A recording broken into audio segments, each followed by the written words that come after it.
Friends, our scripture lesson today is taken from the Gospel according to Mark, chapter 13, verses 24 through 37. But in those days, after that suffering, the sun will be darkened, and the moon will not give its light. And the stars will be falling from heaven, and the powers in the heavens will be shaken. Then they will see the Son of Man coming in clouds with great power and glory. What happened there?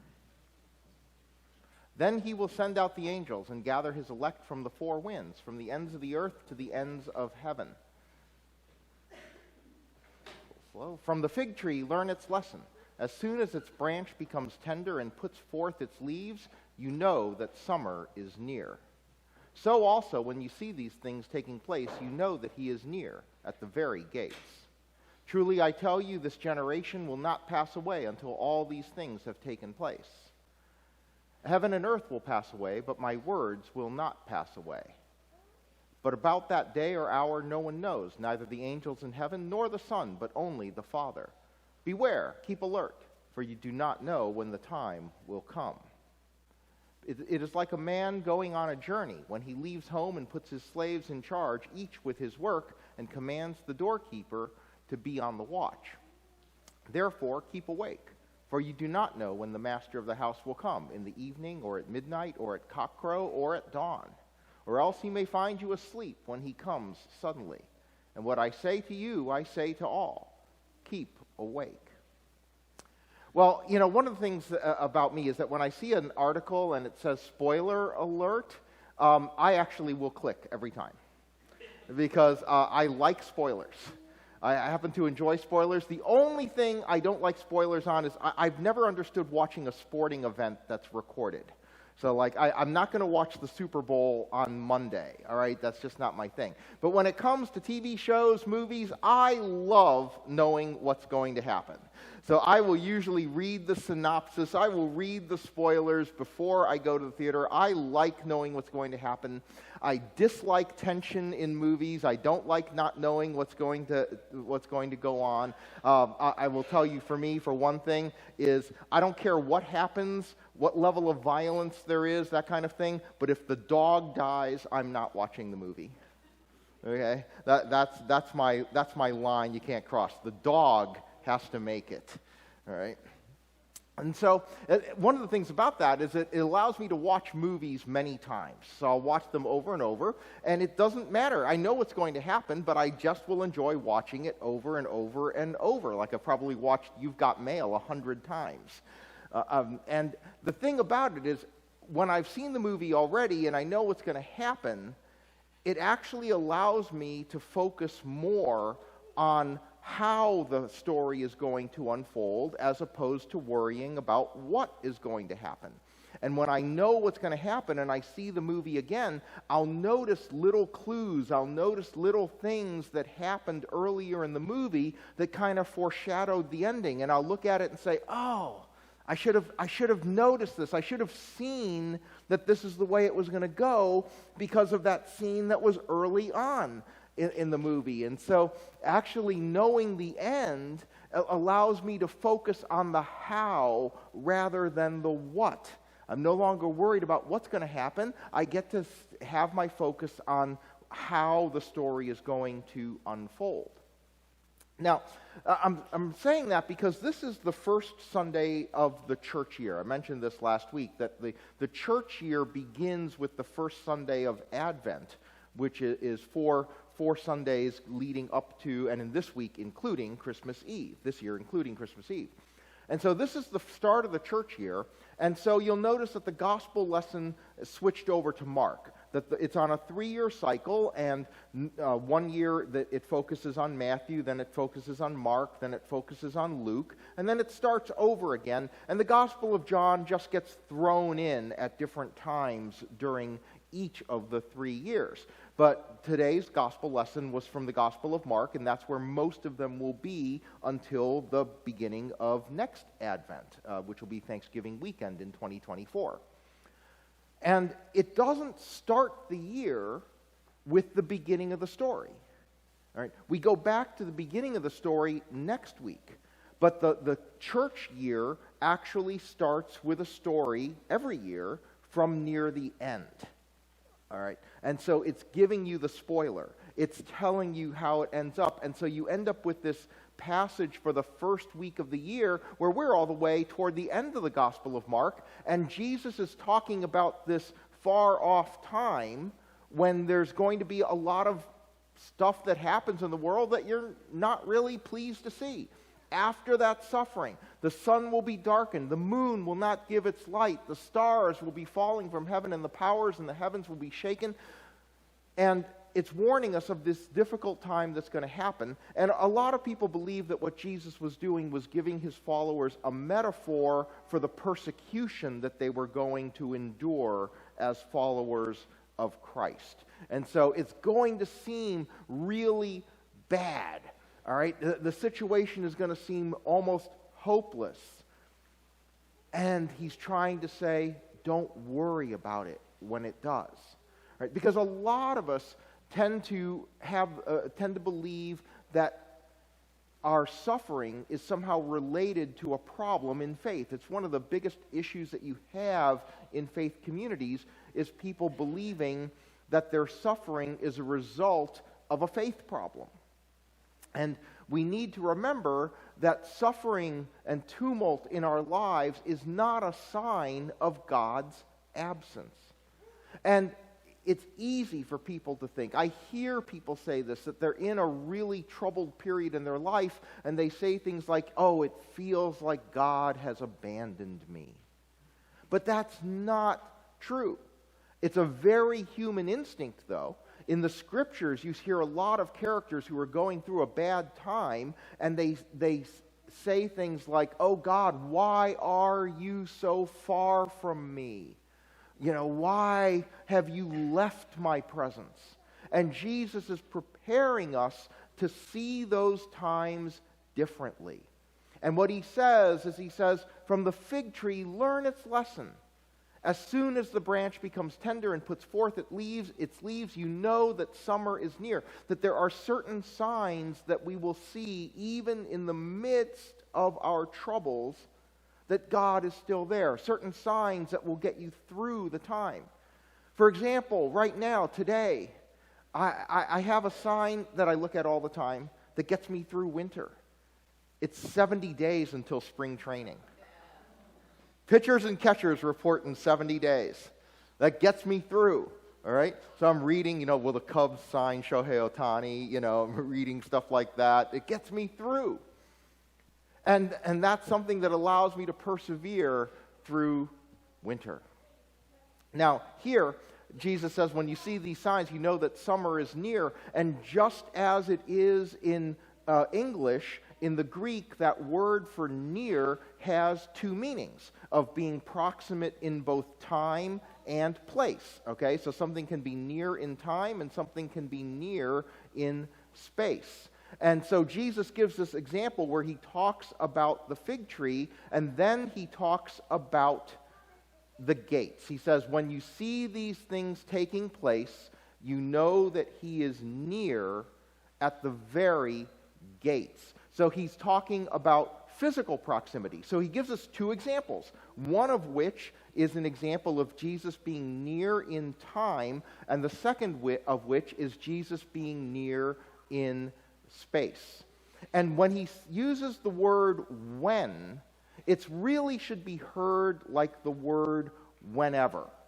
Okay? So it's not at this future time, it's whenever this happens, whenever you have the tumult, whenever you have that period in your life where you're tempted to believe that God has somehow forsaken you, that somehow God has abandoned you, then understand that Jesus is always near to us in both time and in space. That you should be paying attention to the details, watching for signs of God, even when things are bad. And then what you do is you take those times and you live confidently. It's like knowing spoilers. It's knowing that in the end it's going to be okay. It's knowing that the character you care about is going to make it through. You know it's going to be okay, and knowing that it's going to be okay lets you focus on how it is that you get to that future. And the how is what God is concerned about, all right? He's saying the what is taken care of, so we are concerned with the how. How will we get there? And understand that that future is coming quickly. You don't know when the time is going to come. And so the thing about confidence is that sometimes that confidence in the end leads to complacency. And Jesus is saying, no, be confident, but don't be complacent. Be confident, but that confidence shouldn't keep you from living with some kind of sense of urgency. All right? Because the future is coming, the time is coming, and the future is coming rapidly. Sometimes we live as if it isn't going to be there. Remember the Broadway musical Annie and that song Tomorrow, and the end of the song is, I love you tomorrow, it's always a day away. And the thing about that, when I hear always a day away, I've always wondered, how am I supposed to hear that? Like, it's always a day away? Like, it never comes? Like tomorrow will just never be here? Okay, that's great, because there are so many things I need to do by tomorrow. It's great if it never comes, right? But sometimes it comes on us really suddenly.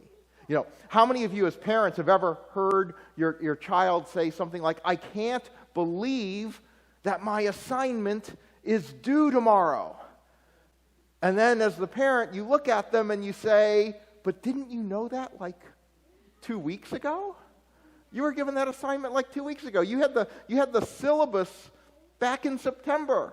What do you mean you can't believe that it's coming up tomorrow? I'm seeing a few convicted teens out there. Okay.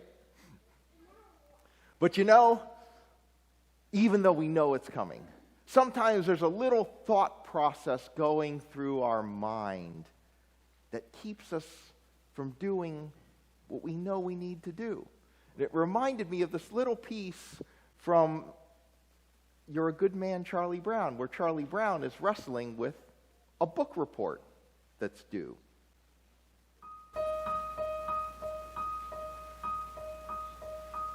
If I start writing now when I'm not really rested, it could upset my thinking, which is no good at all. I'll get a fresh start tomorrow, and it's not due till Wednesday, so I'll have all of Tuesday unless something should happen. Why does this always happen? I should be outside playing, getting fresh air and sunshine. I work best under pressure, and there'll be lots of pressure if I wait till tomorrow. I should start writing now, but if I start writing now when I'm not really rested, it could upset my thinking, which is no good at all.